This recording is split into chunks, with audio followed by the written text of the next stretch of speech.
नमस्कार साथियों, train your brain classes में आपका हार्दिक स्वागत है।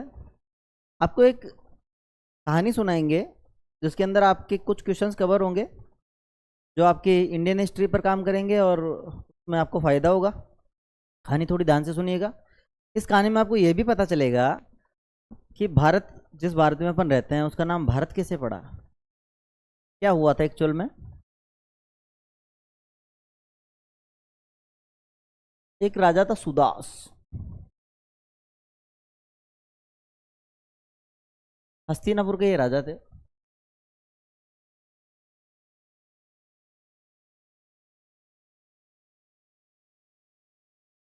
कहाँ के राजा थे? हस्तिनापुर के। ये सुदास राजा का जो कुल गुरु था वो विश्वामित्र जी थे। थोड़ा दिखने में अपने को दिक्कत होगी, साफ ही लिख लेते हैं। विश्वामित्र जी ऋषि थे विश्वामित्र जी, और विश्वामित्र जी इनके कुल गुरु थे। तो सुदास जी ने क्या किया, इनको कुल गुरु के पद से हटाया और महर्षि वशिष्ठ को रख लिया। महर्षि वशिष्ठ को रख लिया। महर्षि वशिष्ठ। अब महर्षि वशिष्ठ को रख लिया तो विश्वामित्र जी को गुस्सा आएगा कि यार ऐसे कैसे कर दिया, मैं इस समय का श्रेष्ठ गुरु हूं और मुझे कैसे हटा दिया। और विश्वामित्र जी को रख लिया तो इनमें बहस हुई तो लड़ाई होगी, सामान्य सी बात है। तो विश्वामित्र जी ने पहले भी 10 राजाओं को ट्रेंड किया था। इन 10 राजाओं को 10 राजा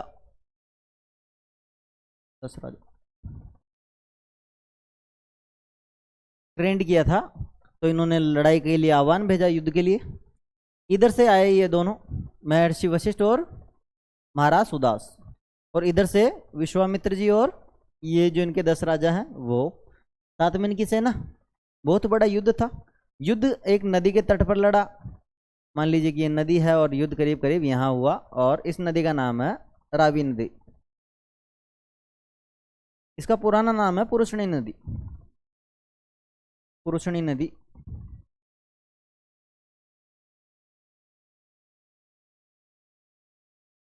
जो उस समय के श्रेष्ठ राजा है विश्वामित्र जी, और उन्होंने जो 10 राजा ट्रेंड किए हैं वो, ये और इनकी सेना, ये इधर से युद्ध करने आ रहे हैं। इधर से वशिष्ठ और सुदास जी और इनके मित्रगण और उनकी सेना ये युद्ध करने आ रही है।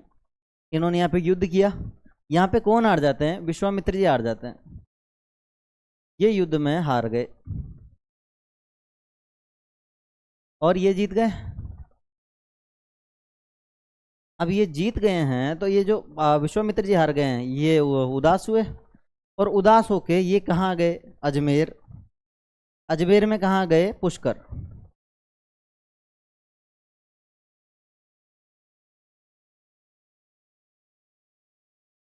और यहाँ पे तपस्या करने लगे कि मैं नए ब्रह्मांड की रचना करूंगा, और उस ब्रह्मांड का भगवान भी मैं ही रहूंगा, उसका क्रिएटर भी मैं ही हूँ, उसका विनाशक भी मैं हूँ, उसका सब मैं ही हूँ।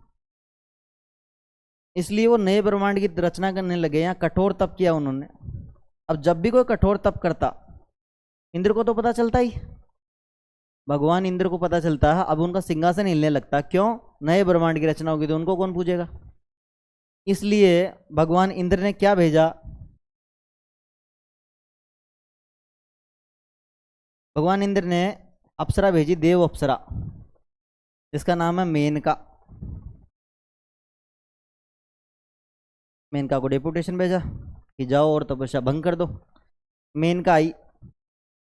देव अप्सरा यहाँ पे लिख लो, देव अप्सरा, ताकि याद रहे। देव अप्सरा मेनका को भेजा।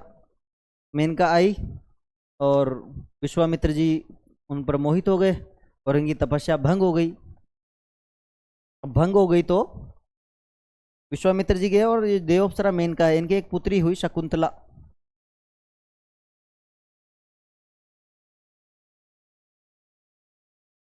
शकुंतला एक पुत्री हुई। मेनका गर्भवती हो गई और उनकी एक पुत्री हुई शकुंतला। ये वापस अपने तपस्या में चले गए। अब इनकी जो मेन तपस्या थी वो तो विफल हो गई, तो ये तो चले गए अब तपस्या करने। और मेनका जो है देव अप्सरा है, तो इसको तो अप्सरा है तो देवलोक में जाना ही पड़ेगा, इंद्रलोक में जाना ही पड़ेगा। तो ये चली जाती है और शकुंतला को कहते कुछ कहानियों में है कि छोड़ जाती है और कुछ कहानियों में ऐसा है कि शकुंतला को कण्व ऋषि को दे जाती है, कण्व ऋषि को दे जाती है।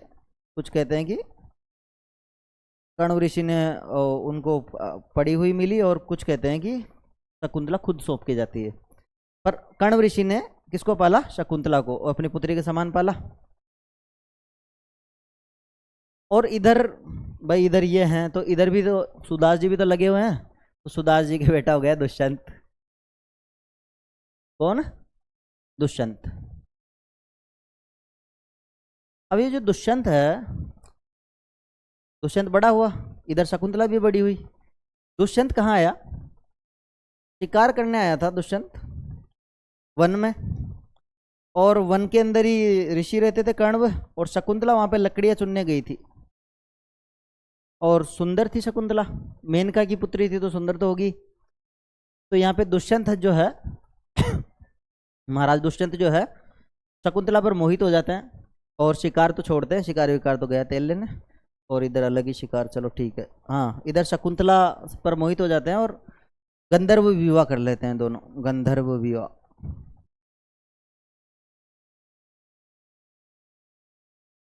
दोनों ने क्या किया? गंधर्व विवाह कर लिया। अब गंधर्व विवाह करने के बाद में अब कण्व ऋषि कहीं गए हुए हैं, और इधर इनका गंधर्व विवाह हो गया है। अब इनका गंधर्व विवाह हो गया है, तो अब दुष्यंत चले जाते हैं, इनको शकुंतला को एक अंगूठी दे जाते हैं कि आप ये निशानी के तौर पे अंगूठी रखो, और मैं आपको लेने आऊँगा बाद में।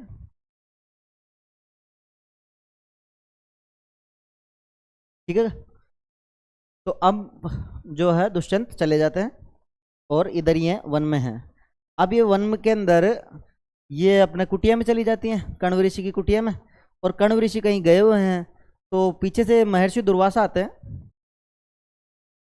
महर्षि दुर्वासा।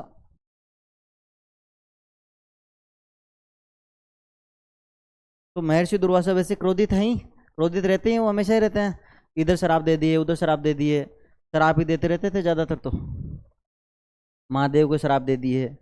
तो इधर शराब उन्होंने, अब वो आए, उन्होंने कुटिया का दरवाज़ा खटखटाया, पर शकुंतला जो है वो यादों में व्यस्त थी।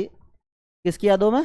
दुष्यंत की यादों में, कि दुष्यंत आएगा, अपन उस राज्य पाठ में चलेंगे, अपन वहाँ पे मौज करेंगे, राज करेंगे वगैरह वगैरह। तो यादों में खोई रहती है ये, दुष्यंत की यादों में। और महर्षि दुर्वासा 2-3 बार आवाज़ लगाते हैं, पर ये सुनती नहीं है। इतने में महर्षि दुर्वासा को गुस्सा आ जाता है, नाक पे ही बैठा रहता है महर्षि दुर्वासा के तो गुस्सा। तो महर्षि दुर्वासा श्राप दे दें कि तू जिसकी याद में खोई है वो तुझे भूल जाएगा। तो बाद में ये बात सुनकर शकुंतला बाहर आती है, और बाहर आने के बाद में वो पैर पड़ती है, माफ़ी मांगती है, तो दया जाती है दुर्वासा महर्षि को। और महर्षि दुर्वासा कहते हैं कि ठीक है, मैं इस शराब को कम कर देता हूँ, जब भी तुम उसको कोई निशानी दिखाओगी उसकी दी हुई, तो उसको तुम वापस याद आ जाओगी। तो जब भी वो निशानी देखेगा तो याद आ जाओगी तुम। अब महर्षि दुर्वासा चले जाते हैं। अब क्या होता है कि विदाई की बात करते हैं, क्योंकि जब कण्व ऋषि आते हैं, कण्व ऋषि को पता चलता है कि इन्होंने गंधर्व विवाह कर लिया है दुष्यंत से। तो कण्व ऋषि क्या करते हैं? विदाई की करवाते हैं कि अब विदाई करेंगे किसकी? शकुंतला की। और इनको कहाँ भेजेंगे? हस्तिनापुर भेज देंगे। तो साथ में एक व्यक्ति को और भेजते हैं महर्षि कि आप जाओ और इनको विदाई करके आओ, इनकी छोड़ के आओ इनको। अब यहाँ पे ये जो है शकुंतला, ये प्रेग्नेंट थी।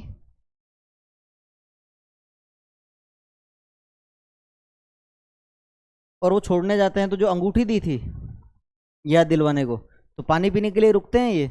तो शकुंतला के हाथ से अंगूठी अंगूठी निकल के गिर जाती है पानी में, और शकुंतला वहाँ से, और शकुंतला और वो जो व्यक्ति थे वो दोनों चले जाते हैं हस्तिनापुर। हस्तिनापुर जाने के बाद में, अब वो तो भूल चुका है शराब के कारण, दुष्यंत तो भूल चुके हैं, और दुष्यंत भूल चुके हैं, तो उन्होंने वो पहचानने से मना कर देते हैं। शकुंतला अंगूठी दिखाती है कि मैं याद ताकि याद आ जाए उनको।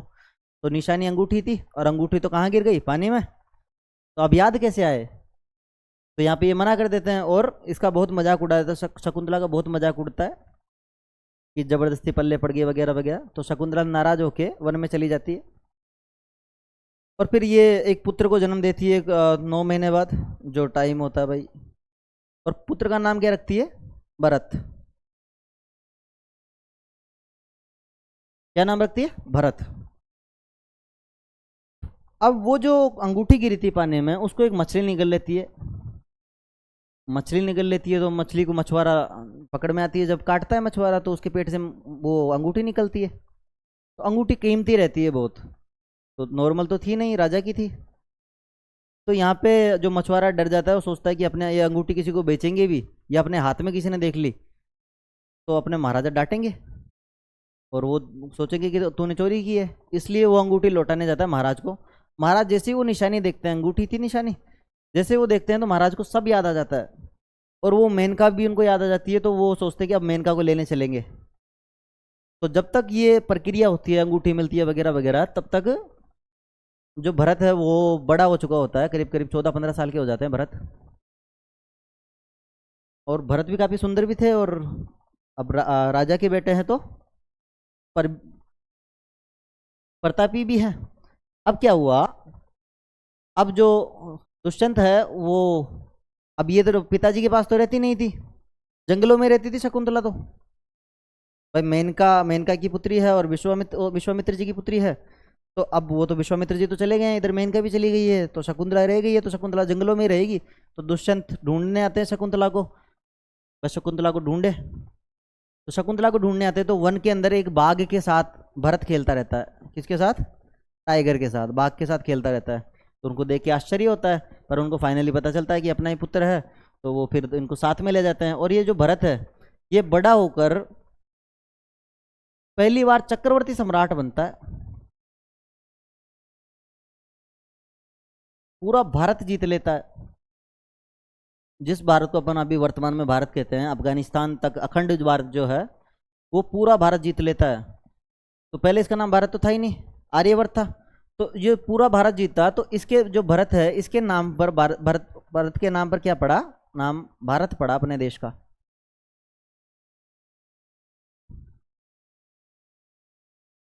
अब इसमें कुछ क्वेश्चंस कवर कर लेते हैं। जैसे प्रसिद्ध 10 राजाओं का युद्ध, प्रसिद्ध 10 राजाओं का या दशन राजा का, ऐसा भी लिखा आता है कहीं पे। सॉरी, पहले 10 राजा लिख देते हैं एक बार। प्रसिद्ध 10 राजा या दशन राजा भी लिखा आता है कहीं पे। दशन राजा का युद्ध कहाँ लड़ा गया? कहाँ लड़ा गया? कहाँ लड़ा? अपने कहानी में सुना? कहाँ लड़ा? पुरुषणी नदी के तट पे। पुरुषणी नदी के तट पर, नदी के तट पर। दूसरा क्वेश्चन अपना क्या आ जाता है, पुरुषणी नदी का पुराना नया नाम क्या है? पुरुषणी नदी का नया नाम, या रावी नदी का पुराना नाम क्या है? पुरुषणी नदी का नया नाम है रावी नदी। अच्छा, प्रसिद्ध 10 राजाओं का युद्ध किन किन के मध्य हुआ? प्रसिद्ध 10 राजाओं का युद्ध, राजाओं का युद्ध किन किन के मध्य हुआ?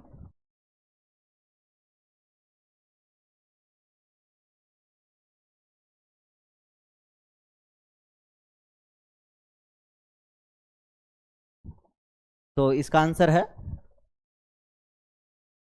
विश्वामित्र और 10 राजा प्लस 10 राजा वर्सेज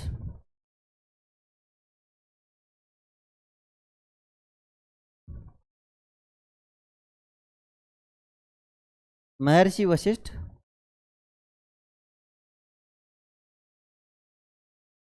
वशिष्ठ और सुदास, राजा सुदास और राजा सुदास। दुष्यंत और सुदास कहाँ के राजा थे? दुष्यंत, सुदास और भरत, तीनों ही कहाँ के राजा रहे? कहाँ के राजा रहे? हस्तिनापुर के। वही हस्तिनापुर जहाँ के पांडव भी रहे थे। पांचवा देख लो, पहला चक्रवर्ती सम्राट कौन बना?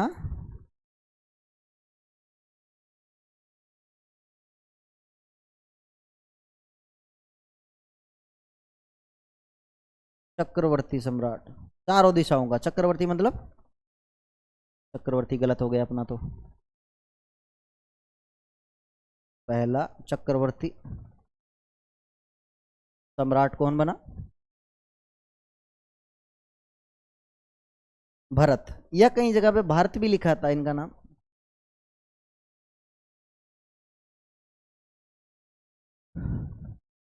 अच्छा, भरत किन के पुत्र थे? भरत किन के पुत्र थे? किन के पुत्र थे? किनके पुत्र थे? दुष्यंत के पुत्र थे। दुष्यंत और शकुंतला। दुष्यंत और शकुंतला।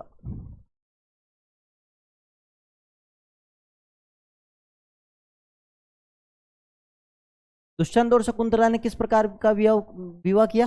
कितने क्वेश्चन लिख लिए अपने? अपने 6 लिख लिए। दुष्यंत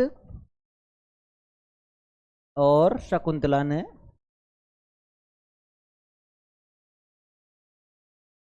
किस प्रकार विवाह किया?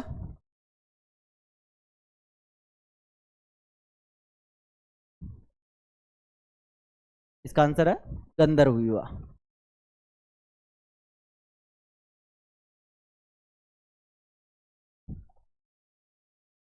आठवां है, शकुंतला किन की पुत्री थी? शकुंतला किसकी पुत्री थी?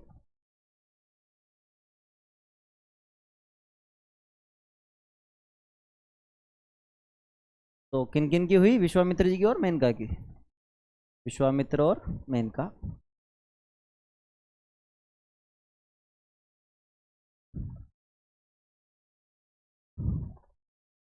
वो देख लीजिए।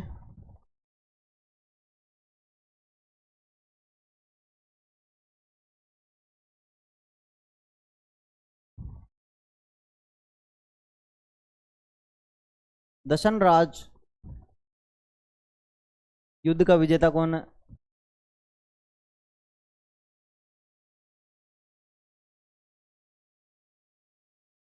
कौन है? वशिष्ठ और महाराज सुदास। और देख लीजिए अगर कोई क्वेश्चन हो तो, बन रहा हो तो। अरे मेन क्वेश्चन तो रह ही गया।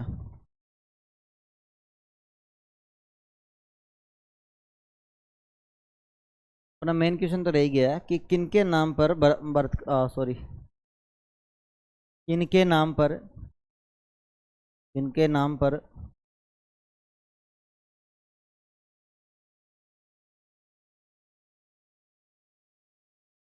भारत देश का नाम रहा, का नाम पड़ा? तो इसका आंसर है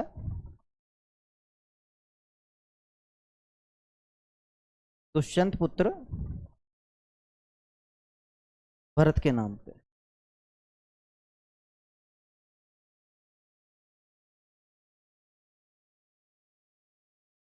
तो अपने कुछ क्वेश्चंस कवर हुए, 10 क्वेश्चन अपने कवर हुए जो कि अपने को इंडियन हिस्ट्री में देखने को मिलेंगे। इसी के साथ आज की कक्षा का मैं विदा चाहता हूँ, और अगली अपन और अच्छी कहानी लेके आएंगे ताकि उसमें और ज़्यादा क्वेश्चन कवर हो सके। इसके माध्यम से अपन ने क्या जाना कि अपने जो आर्यवर्त का नाम है उसका नाम भारत कैसे पड़ा। चलिए विदा अभी रहने देते हैं, और एक बार ये और देख लेते हैं कि इंडिया कैसे पड़ा।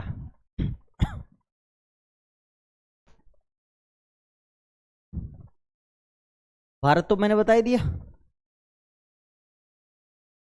अब ये जीके का तो नहीं है, पर जान लो तो बढ़िया ही है कि इंडिया कैसे पड़ा।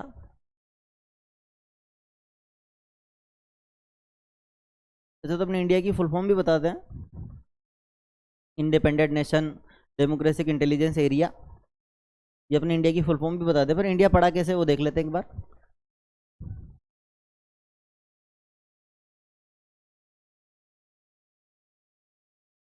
ठीक है, मान लो कि ये सप्तगिनी राज्य हैं अपने, और ये इंडिया का मैप यहाँ तक समझ लो, अपने राजस्थान है, गुजरात है, और ऐसे समझ लो अपने तो कि ये तो है अपना भारत। तो यहाँ पे एक नदी जाती है जो पाकिस्तान में होकर जाती है, जिसका अभी पानी बंद कर दिए थे। तो ये कौन सी नदी है? सिंधु। कौन सी नदी है? सिंधु नदी। इसमें 7 नदियां और आके मिलती है, जिसमें रावी हो गई, चिनाब हो गई, वही रावी अभी हमने पढ़ी थी जो, रावी नदी हो गई, चिनाब है, झेलम है। ऐसा 7 नदियां मिलके बनती है। तो ये 7 नदी मिलके ये जो सिंधु नदी है उसको क्या बोलते हैं? सप्त सिंधु। क्या बोलते थे? सप्त सिंधु। और ये जो सप्त सिंधु नदी है इसके पास में एक ट्राइब रहती थी, जनजाति रहती थी, उसको क्या बोलते थे? सिंधु। वो जो लोग हुए वो सिंधु ही हुए, तो सिंधु घाटी सभ्यता पढ़ते हैं ना अपन, सिंधु घाटी सभ्यता।